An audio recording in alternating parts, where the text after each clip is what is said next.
Oui. Oh, oh, oh, il y a une biquette dehors. Clochette! Rentre dedans! Ah, c'est un enfer quand je pars à pied. Elles sortent toujours avec moi.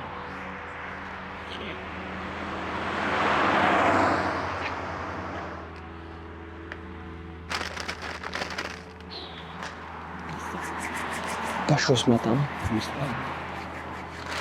J'ai déjà plein de sachets à la maison. Bonjour Alors. madame, monsieur. On va éviter de gaspiller.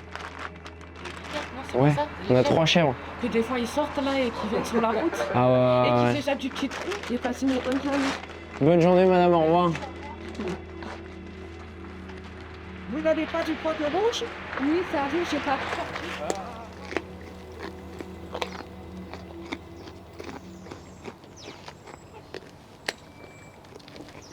Moi, je suis la maman d'Edgar, qui est le troisième de la fratrie, avec d'abord Fleur, Lola et ensuite Edgar. Je suis Lola, la grande sœur d'Edgar. J'ai été vice-championne du monde, toutes catégories confondues, en 2019 en racing. Alors, je suis le papa d'Edgar. Je suis Cindy, la copine d'Edgar, et on s'est rencontrés dans une émission télévisée, Love Island.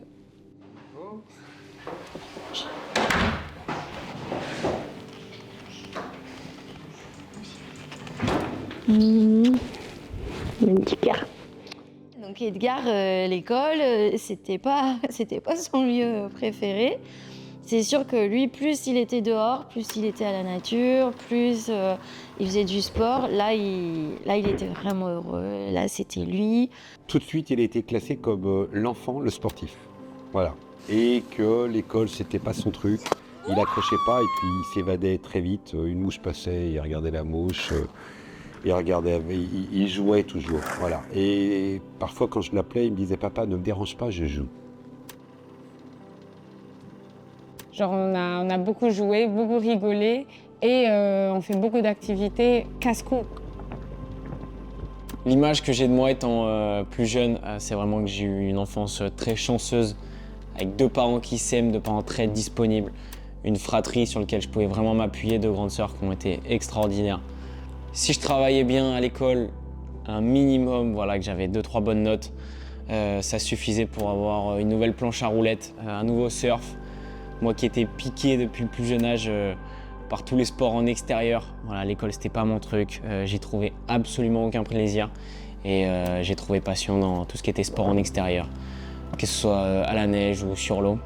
Et pour ça j'ai eu des parents qui m'ont toujours poussé, qui ont été toujours derrière moi, donc je dirais que j'ai eu énormément de chance.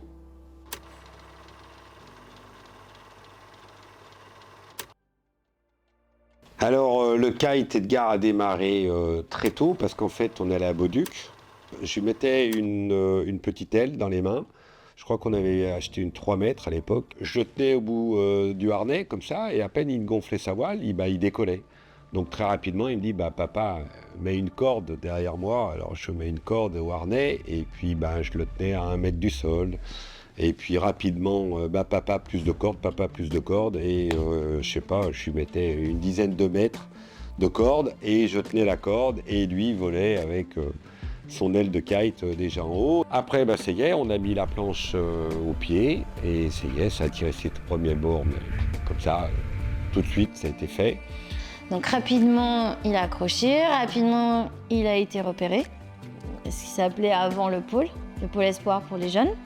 Et donc là, s'est mis en route, une petite machine avec les entraînements, les cours évidemment, toujours l'école à côté. J'ai commencé les compétitions en freestyle chez les juniors. J'ai pas mal voyagé, j'ai pu affronter les meilleurs athlètes. J'ai remporté quelques titres. Champion du monde junior en 2018, champion de France junior en 2020, champion de France senior en 2022. Petit à petit, mon attention elle s'est détournée vers le big air, la discipline la plus extrême du kite. Et à partir de ce moment-là, j'ai pu en faire mon métier. La notion de risque, elle n'est pas pareille chez lui que chez d'autres personnes. Il n'a jamais grandi avec un papa ou une maman d'ailleurs qui lui disait attention. Il lui a jamais dit attention, tu vas tomber. Jamais. C'était pas cette notion-là, c'était vas-y, fonce. Voilà, regarde, fonce, on passe devant, on te montre et si on tombe, c'est pas grave.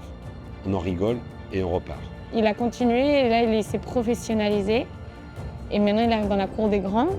Il est King of the Air. Il compite contre des legends. Aaron Adlo, Marc Jacobs. Ça, c'est des riders qu'avant, on regardait en mode « Oh my God !» Et maintenant, mon petit frère est au même niveau, voire il les bat.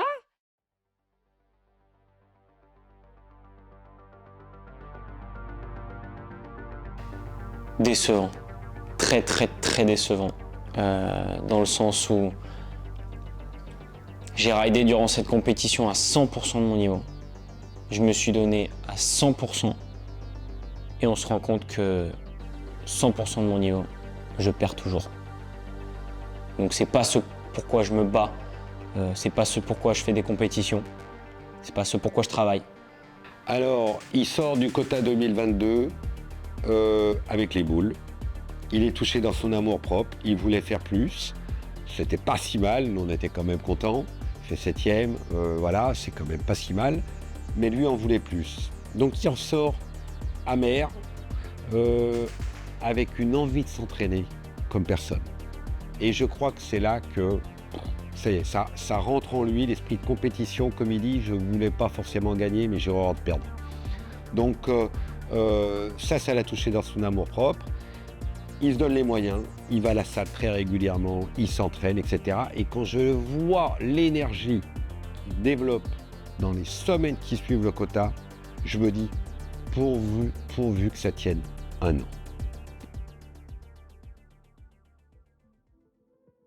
Suite à ça, j'ai vraiment voulu m'apprendre la discipline et mettre en place tout le travail que j'avais pas mis au préalable. Tout en gardant mon côté plaisir du sport, tout en gardant mon côté passion. Mais j'ai vraiment voulu faire tout le taf qui me manquait et pourquoi je perdais avant et pourquoi je vais gagner dans le futur. Et là, j'ai commencé par des petites choses, étape par étape. Je prenais des bains glacés tôt le matin en allant me baigner dans la mer en plein hiver. Après ça, je me faisais un bon repas et ensuite j'attaquais la journée direct à la salle. C'est des petites choses qui ont fait ma routine de tous les jours et ce qui fait que dans ma tête, j'étais devenu un robot. Je répétais les mêmes choses sans cesse et ça marchait dans tout ce que je faisais. Je m'étais amélioré dans mes relations, je me suis amélioré dans mon sport, je me suis amélioré physiquement, mentalement. J'étais vraiment devenu une machine et j'avais enfin trouvé une routine qui marche. Edgar Ulrich with a back roll, mega loop board off. Look at that control. He's had enough time there to stick and grab. Stares back at the beach and maybe at the judges to say, come on, do you want some of that? That was really well controlled. J'arrive sur la première étape de championnat du monde cette année, le Lord of Tram, et on se rend compte que le travail paye. Ça y est, ma routine que j'ai mis en place fonctionne. Au fur et à mesure de l'avancée de l'événement, je sens que mon mental et mon physique ne se dégradent pas. Tous les hits passent, mais mon corps, lui, il les sent absolument pas passer et je garde toute la même énergie jusqu'à la demi-finale. Dans ce dernier hit, je tombe contre Liam Wiley. Je perds de 1 point, encore en petite marge technique, des entraînements encore qu'il a manqué. Mon entraînement fonctionne, mais je vois que j'ai pas passé assez de temps. Il faudrait que je prolonge mes entraînements pour pouvoir devenir meilleur et encore monter un petit peu mon niveau et faire le juste manquant pour gagner les fois d'après. Malgré tout, il fait 5e au Lords of Tram, c'est bien. Franchement, le niveau est tellement haut que 5e, t'es dans le top 5 mondial. Bravo mec, t'as fait le taf.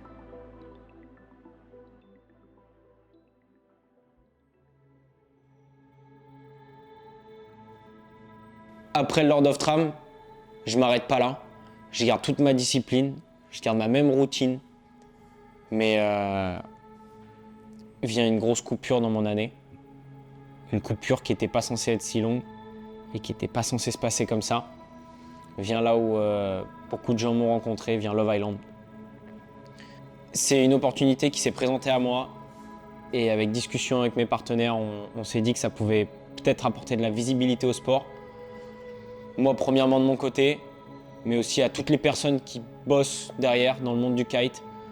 On est une petite niche et mettre ça sous un grand écran, au vu des grands regards. C'est ce qu'on essaye de faire depuis toujours, mais malheureusement parfois très compliqué par le manque de moyens et le manque de beaucoup de choses. Et on s'est dit qu'on avait peut-être quelque chose à gagner là-dedans. Donc voilà, si je ne suis pas trop nul en vie en communauté, si je ne suis pas trop désagréable et que je reste moi-même, normalement j'aurai une image qui resterait surtout propre à la mienne. J'étais pas pour. J'étais pas pour parce que tout ce qui était réalité, tous ces jeux ne m'intéressent pas. Et puis ce que je vois de cette télé-réalité, c'est que derrière, ils ne sont pas bien dans leur peau. Ces enfants, ils vont chercher systématiquement le m'as-tu vu, le m'as-tu vu. Edgar, même s'il aime être vu, mais il aime être vu sur un sport, sur quelque chose. On s'est dit, mais quand même, qu'est-ce qu'il va faire dans Love Island? C'est pas du tout... On n'a jamais regardé ça, nous, à la maison. Enfin, d'ailleurs, on regarde jamais la télé, parce qu'ils étaient tellement occupés, les enfants, que... Voilà, jamais ils mettaient la télé. En rentrant dans Love Island, je n'aurais jamais pensé qu'Edgar aurait pu être la personne qui puisse me correspondre.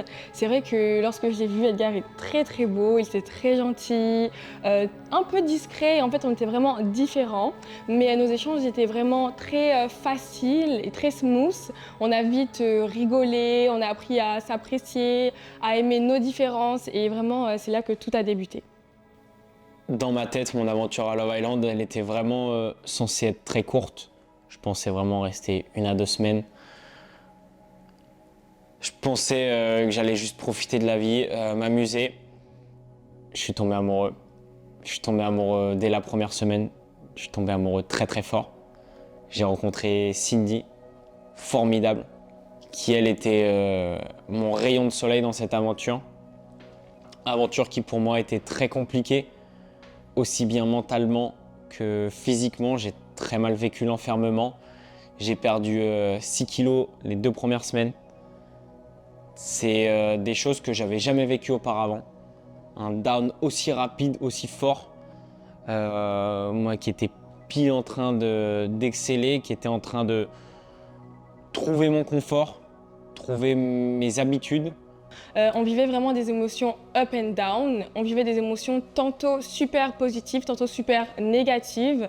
Les journées, c'était on pleure, on est content, on était enfermés, on dormait extrêmement mal. C'était vraiment un cauchemar pour un athlète.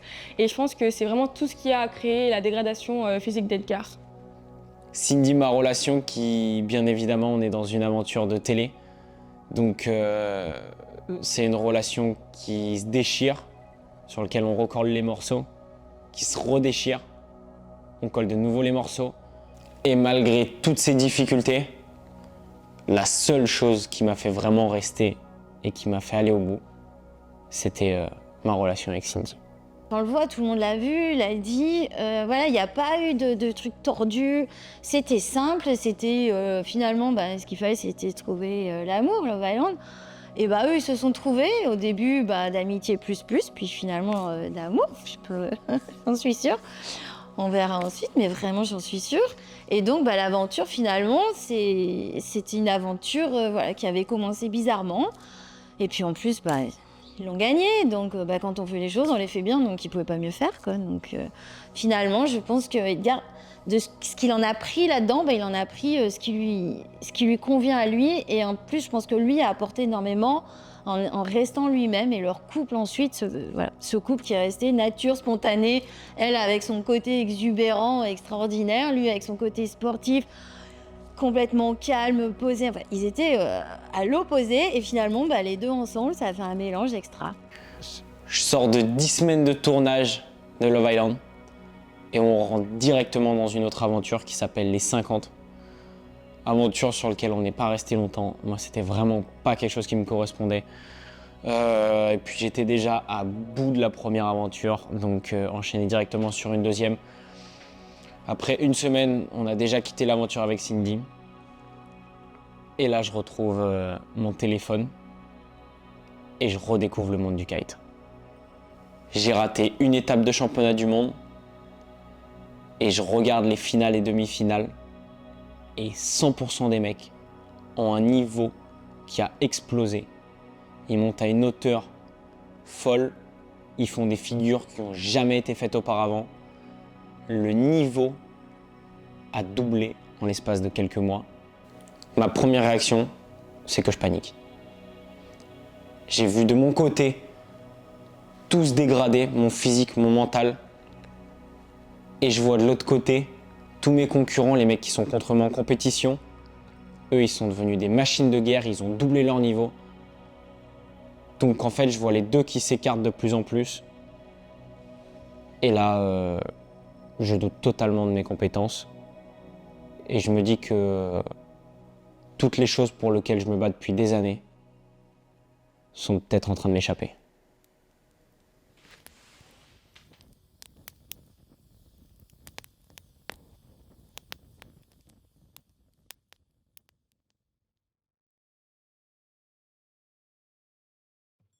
Et il rentre de nouveau pour s'entraîner. Et là, là ça rame. Hein. Là, on en est même à se dire, il va falloir vite retrouver des beaux tricks de façon à pouvoir faire la vidéo et même être sélectionné. Le doute était arrivé, quoi. Mais simplement d'être sélectionné. Est-ce que je vais pouvoir avoir un niveau qui juste va me sélectionner au Red Bull King of the Air? Et au moment où je commence mon entraînement à Tarifa, tout seul, avec énormément d'attentes sur moi-même, je sais qu'il va falloir que je sois très bon. Rien ne se passe comme prévu. C'est absolument catastrophique, je perds toutes mes sensations. C'est la première fois où je me demande où je suis en l'air. Je me demande dans combien de temps je vais retomber, encore combien de mètres il me reste avant d'atterrir. Et c'est les premières fois où je m'envoie en l'air et je sais absolument pas si je vais pouvoir atterrir correctement ou pas. Et là, ça y est, petit à petit, entraînement après entraînement, je retrouve quelques sensations. J'arrive petit à petit à aligner mon mental et mon physique. Et c'est les 2 derniers jours à Tarifa qui, pour le coup, ont été exceptionnels. J'ai pu envoyer tous mes tricks, j'ai pu m'améliorer encore un petit peu. Et c'est là où je me suis dit, ça y est, je retrouve mon potentiel.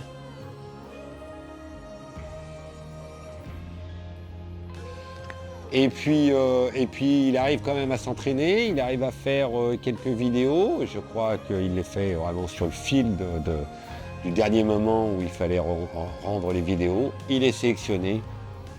C'est un soulagement. Le sacrifice des King of the Air pour Love Island aurait été vraiment pour lui trop dur.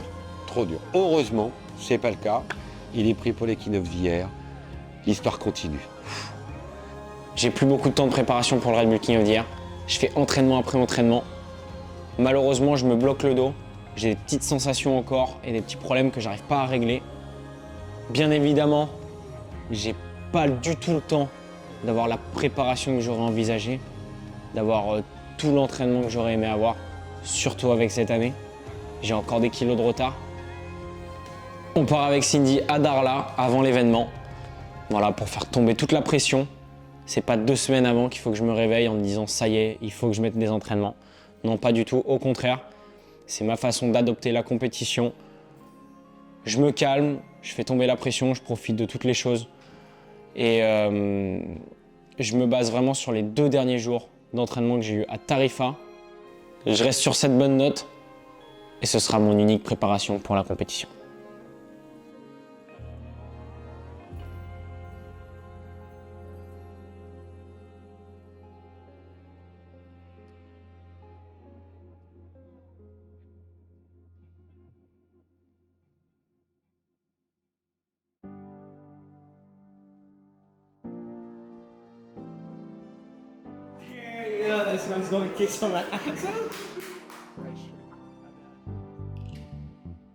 J'arrive tout juste pour les inscriptions du Red Bull King of the Air. Je suis super calme, je me mets pas la pression, je gère super bien mes émotions. J'ai de la chance, aujourd'hui il y a ma famille, papa, Lola, maman, mon beau-père et Cindy aussi qui me rejoignent pour mon premier jour de compétition. Il le sait, il n'a pas pris toute sa puissance, il en a encore sous le coude, il sait qu'il peut encore évoluer et il sait qu'il va falloir qu'il joue de stratégie, d'être bon sur un plan tactique, voilà, de faire les bons choix, des bons tricks au bon moment, plutôt que d'être tellement confiant d'avoir ce trick et se dire moi j'envoie mes 3 je sais que la note finale, elle sera là. Non, là, il sait qu'il va devoir adapter presque son circuit en fonction de son interlocuteur. Voilà. Et quand il tombe dans le tableau contre Andrea, pour lui, c'est compliqué. Le Red Bull King of the Year, c'est la compétition, c'est le rêve d'Edgar. J'en ai entendu parler depuis le début de notre relation. Je sais qu'il s'entraîne pour cet événement. C'est plus que tous les championnats, c'est plus que tout pour eux. C'est vraiment l'endroit où il faut être, l'endroit où il faut être sélectionné. Donc pour une maman, c'est une fierté incroyable. C'est une putain de boule au ventre. C'est un truc horrible. Parce que je sais, tous les riders vont tout donner à fond. Et moi, je connais le mien. Edgar, je sais qu'il est prêt à... Il n'y a rien qui va l'arrêter. Il y va à fond, à fond, à fond, à fond. On arrive ici le jour seulement de la compétition avec Lola. Edgar, il est là depuis 2-3 jours, déjà, avec Cindy. Mais nous, on arrive seulement le matin. On déjeune ensemble. On échange. Je lui demande juste comment il se sent. S'il est en forme, s'il a bien dormi. Je suis un petit peu inquiet parce que bien évidemment, un jeune couple, la veille de la compète, qui se retrouvent, ils ont été séparés pendant longtemps. Je me dis dans quel état de fatigue il va être, le garçon. Finalement non, il est bien, il se sent bien. Techniquement, je l'entends aussi avoir le bon discours. Et effectivement, il se sent plus puissant qu'Andrea, grâce à son parcours freestyle qu'Andrea n'a pas. Donc il a des tricks qu'Andrea n'a pas. Voilà. Sauf que ces tricks, il ne peut pas les développer dans n'importe quelle condition, parce que le freestyle, normalement, c'est 20-25 nœuds. Voilà. Et là, on a 30 nœuds. Donc est-ce que ces tricks, il va pouvoir les développer ou pas? Il n'y a que lui qui va le sentir, et le jour même, sur l'eau, et en fonction du hit. Bizarrement, j'ai super bien dormi cette nuit, chose qui m'arrive très rarement. Et à partir du skipper's meeting, ça y est, c'est la panique. J'ai des cycles de respiration qui sont très courts. Je sens mon cœur battre très fort et très rapidement. C'est tout ce que je déteste pour démarrer ma compète. Ça me prend énormément d'énergie. C'est vraiment un stress qui est mauvais, qu'il faut que j'arrive à dégager. Et je sais une chose, c'est que sur mon premier hit, je suis contre Andrea et Ayrton Cozzolino. Andrea, double champion du monde actuel, le meilleur en termes de big air. On est tous les trois dans la même équipe, on ride tous les trois chez Dioton, on représente les mêmes couleurs. Je sais qu'il faut absolument que je gagne ce hit, parce que si je fais premier, je vais directement en round 3, qui est la quart de finale, alors que si je fais deuxième ou troisième, il faudra que je remonte tout le tableau pour arriver en quart de finale et souvent tomber contre des grosses têtes. J'arrive à me calmer, je mets mon casque sur les oreilles, je me mets des discours d'ailleurs assez violents dans les oreilles. Ça me fait complètement tomber la pression, j'arrive de nouveau à respirer de manière calme, à me reposer, je me concentre. Je sais que je me focus sur une seule chose, c'est la victoire, même si je suis dans la défaite tout le long du hit. Rien n'est joué jusqu'à la fin. On connaît le sport, il y a plein de moments de rebondissement. Et peu importe, jusqu'au bout, je serai là pour la victoire.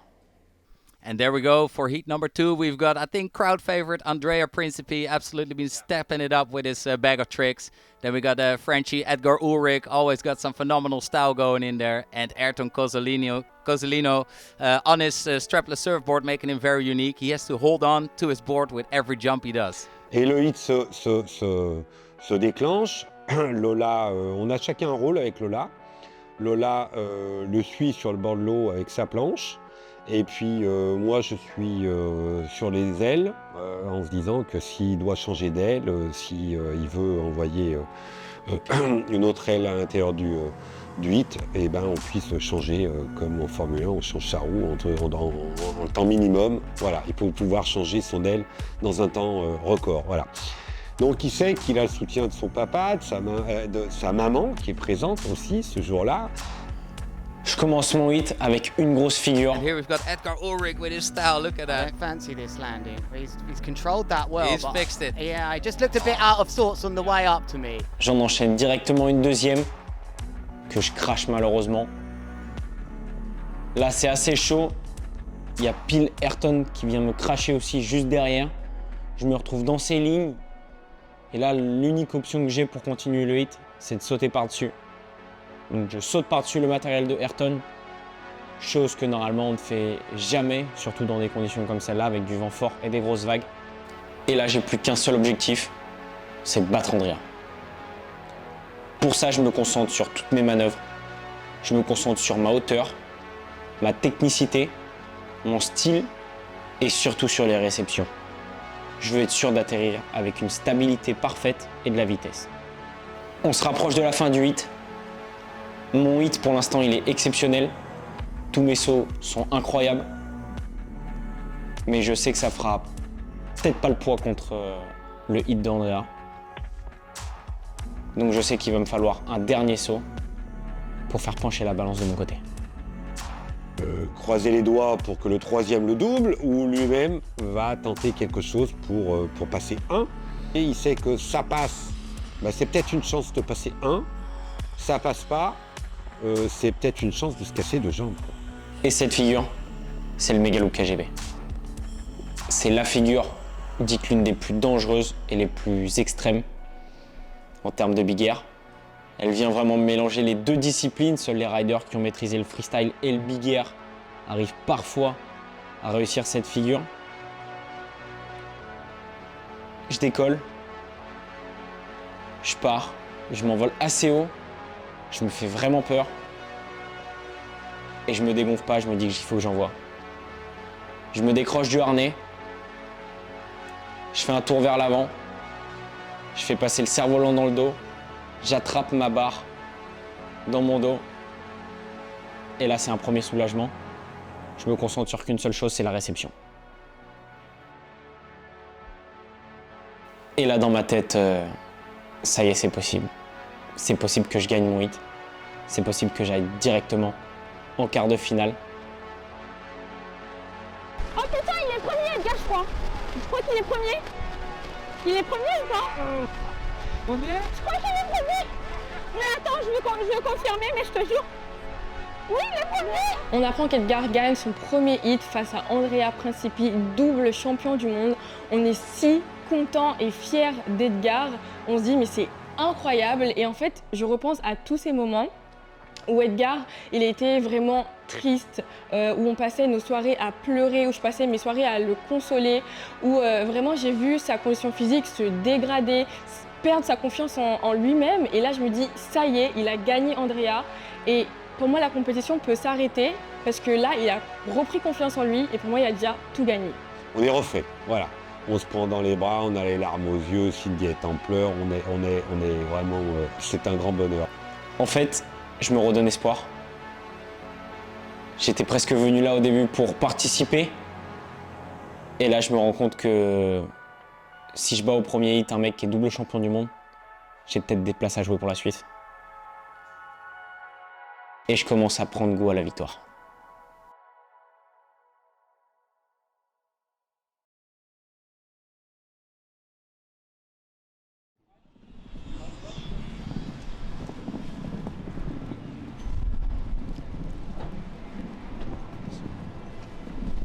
Kota Daichu, Edgar il arrive.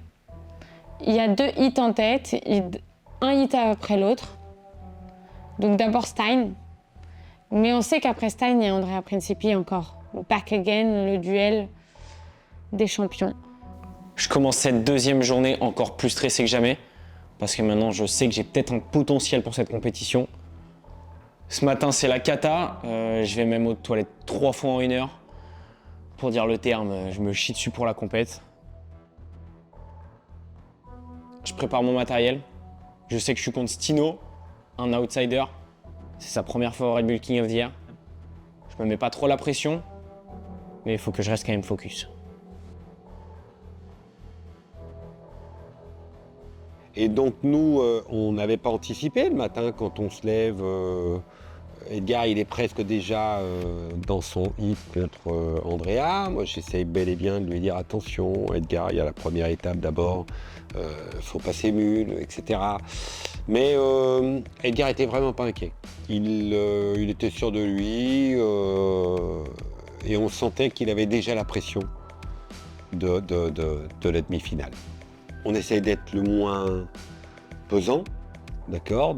On sait que Edgar, il exprime son stress dans les heures qui précèdent auprès des gens qui l'entourent. Hein. Donc, fais pas ci, fais pas ça, ça parle sec, c'est pas... voilà, dès qu'il y a des choses qui l'enquiquinent, poum, poum, poum, on en prend tous pour notre grade. Là, c'est le classique, faut laisser faire. Le hit démarre. Stino part sur une vague, il saute en premier. Et là, je vois que le mec s'envole. Je vois qu'en fait, le mec a du niveau. Il est très très chaud. Et là, je me dis, ok mec, faudra pas faire d'erreur. Je me concentre, je saute à mon tour. Moi aussi, je m'envole. Et là, avec lui, on fait un hit parfait. Chacun saute à son tour. On a tous les deux de l'amplitude. On fait tous les deux quasiment nos meilleures figures. On kite à 100% de notre niveau. Et puis, le hit contre mule ne se passe pas aussi facilement. Mule, surtout, son avant-dernier saut est très haut. On se demande comment il va être noté. Et on ne sait pas si ça ne va pas faire pencher la balance. Edgar a 2 points d'avance. Mais là, Mule, il est en train de corriger un saut où il a un 6-2. S'il a un 8-2, les 2 points sont repris hein, sur un saut juste avant la fin. Et là, j'arrive finalement à gagner ce hit. Donc je soulage un énorme coup. Et là, je mets tout mon focus sur ma prochaine étape, ma demi-finale qui tombe de nouveau contre Andrea Principi.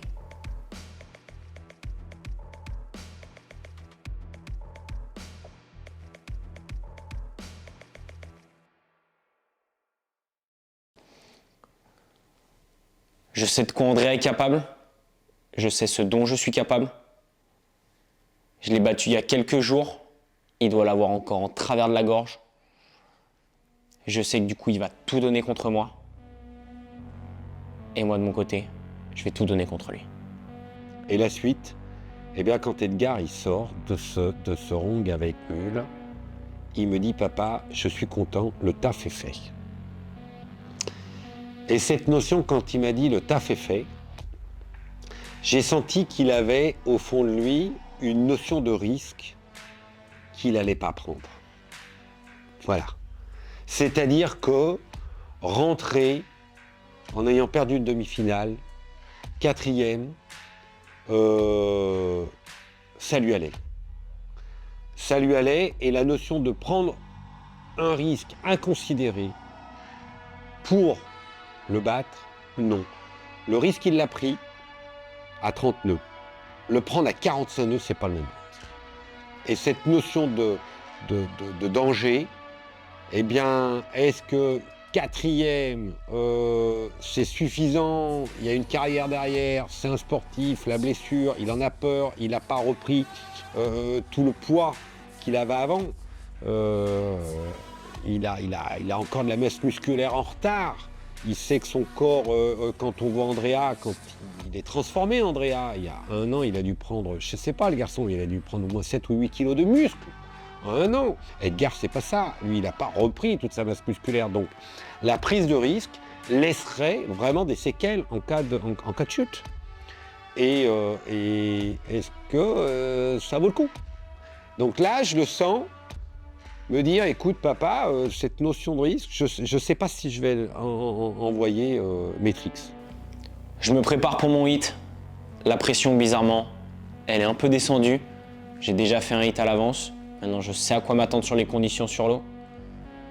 Donc j'arrive un peu plus préparé, du moins avec un peu plus d'informations sur le spot. Je regarde le tableau d'affichage. Drapeau rouge qui se lève, 3 minutes avant le départ. Ensuite, drapeau jaune qui se lève, 2 minutes avant le départ. Ok, 45 secondes. Et sur les 13 dernières secondes avant le départ, ça y est, je commence à chercher une vague pour pouvoir faire mon premier saut. Ça commence! Ah mais regarde, ils ont remis 1 minute 50! Je pars, je mets un énorme tricks d'entrée, je m'envole beaucoup et je suis très content parce que du coup, je sais que je mets la pression à Andrea. J'entre en scène de manière assez spectaculaire. Et là, je me retourne et je re-regarde le tableau d'affichage et ils ont de nouveau mis un drapeau rouge. Ce qui veut dire que mon saut vient de ne pas être comptabilisé. Maintenant encore, Edgar. C'est pas maintenant, Edgar. C'est pas maintenant, Edgar. Donc quand le top départ commence, il est au fond de zone. Il faut qu'il remonte et qu'on remonte dans les conditions avec du vent fort. Et ben ça prend sur les jambes. Et quand on n'a plus les jambes aussi radicales qu'avant, et ben ça pompe de l'énergie. Et quand il revient, Lola lui annonce « Edgar, tes 2 tricks, t'étais pas dans le hit. Le hit vient de démarrer seulement maintenant. » Là, c'est la claque au moral. Donc la claque au moral, ben, ça peut déclencher 2 choses. L'amour-propre et la prise de risque qu'il m'a dit qu'il n'allait pas prendre. Il va peut-être la prendre. On ne sait pas. On ne sait pas ce que ça peut déclencher dans ces moments-là. Hein. On est sur l'impulsion. Nous, on est spectateurs, mais dans la tête du rider, il s'en passe des choses à ce moment-là. Hein. Donc, où il se dit vite, je vais vite refaire ce que j'ai fait. J'ai le temps, j'ai pas le temps. Est-ce que j'ai l'énergie dans les jambes? C'est lui qui doit sentir ça. À ce moment-là, je me sens vraiment comme une proie à battre. We have to remind you, he has got the much appreciated Megaloop KGB in his locker, Edgar Ulrich, and he's definitely going to have to try that in this heat. Je me reconcentre, je refais les mêmes sauts. Malheureusement, je prends moins d'amplitude. Je suis extrêmement précipité. J'ai une vision réduite, je vois pas ce qui se passe. Je me sens dans une micro-bulle enfermée. Je vois absolument pas ce que fait Andrea durant tout ce hit. Je suis vraiment focus sur moi-même. Je sais qu'à ce moment-là, je galère à rester concentré. 1-6-7, 1-6-8. Il est prenable, il est prenable. Étape par étape, je me dis que petit à petit, je vais avancer. Rien n'est perdu jusqu'à la fin. Et comme à mon premier hit, je vais tout donner jusqu'au bout. That'll add to his overall impression score. Edgar knows he's got his work cut out for him. Everybody is expecting Andrea Principi to advance through, but Edgar has had an amazing event so far. But can Edgar Ulrich do what it takes to find himself not only here in his first semi-final, but it'll be his first final if he does. Right foot forwards coming in. Edgar Ulrich has the Megaloop KGB landed on less than 3 or 4 times in history. Is he going to be thinking about it? He needs a Megaloop KGB, guys. I want to see some gnarly stuff. Come on. His feet in there. He's getting his feet set a bit. Maybe that's the adjustment. Turn around now. You need a Megaloop KGB. There's the combo. Under a minute left. Under a minute. This is intense. It's going down to the wire. I reckon he'll score in the 8 points for that one. I do. Oh, too. that is huge. This is massive. 45 seconds. But like you said, Lou, all he needs is that Megaloop KGB that he busted out in the first heat on the first day of the Red Bull King of the Air. Against Andrea Principi. They should rename it the Megaloop Devastator if he lands this. All the eyes here on Edgar Ulrich with 25 seconds remaining. We need to see the other rider on our screen. We think a Megaloop KGB is coming in. On est sur les dernières secondes. J'envoie mon dernier saut. Et c'est là pour la première fois où je vois Andrea dans le hit. On saute ensemble. Lui part vers l'extérieur, moi rentre vers l'intérieur. On se voit en l'air. On atterrit tous les deux nos sauts à la perfection. Is that going to be enough? He needed an 8.19. Nah, that's not going to be enough. I don't think so, but we still have the overall impression score. And True that. Et là, je rentre à la plage et j'attends les scores.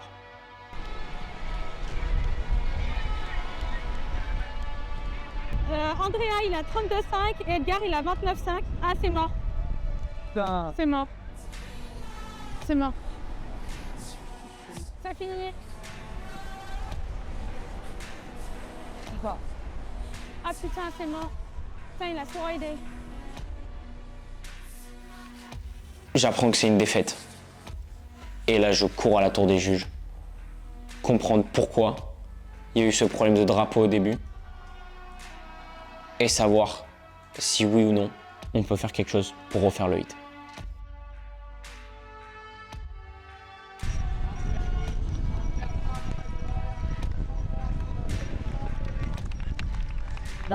And it was at the last minute. 3, 2, 1. I aim for the wave. I jump. I do 2 jumps. I look up, and then it's 10 minutes. 10 minutes for the heat. It doesn't work. The heat was 12 minutes. Well, 11 and 50 seconds. It doesn't work. My 2 biggest tricks in the beginning doesn't count. Oh, that's so not right. Les chefs juges m'expliquent bien évidemment qu'il y a eu un problème sur le système de drapeau et que pour des raisons inconnues, on ne pourra pas refaire le hit. Et là, je le prends vraiment mal. J'accepte chaque défaite, mais dans la mesure où elles sont dans le fair play. Aujourd'hui, c'est pas dans le fair play de mon adversaire. Andrea a été parfait. Il a fait tout ce qu'il fallait. Il a raidé incroyablement bien. Mais dans le système de jugement et dans le système informatique des drapeaux, il y a eu une erreur. Je finis 4e de cet événement. C'est un résultat qui en vrai est fantastique. Si on regarde mon année, on ne savait même pas si j'allais être qualifié au Red Bull King of the Year il y a quelques mois. Et aujourd'hui, je finis parmi le top 5. Mais je finis 4e et à la fois, c'est la pire place. Je suis pas sur le podium, je suis juste à côté. Et ça fait mal.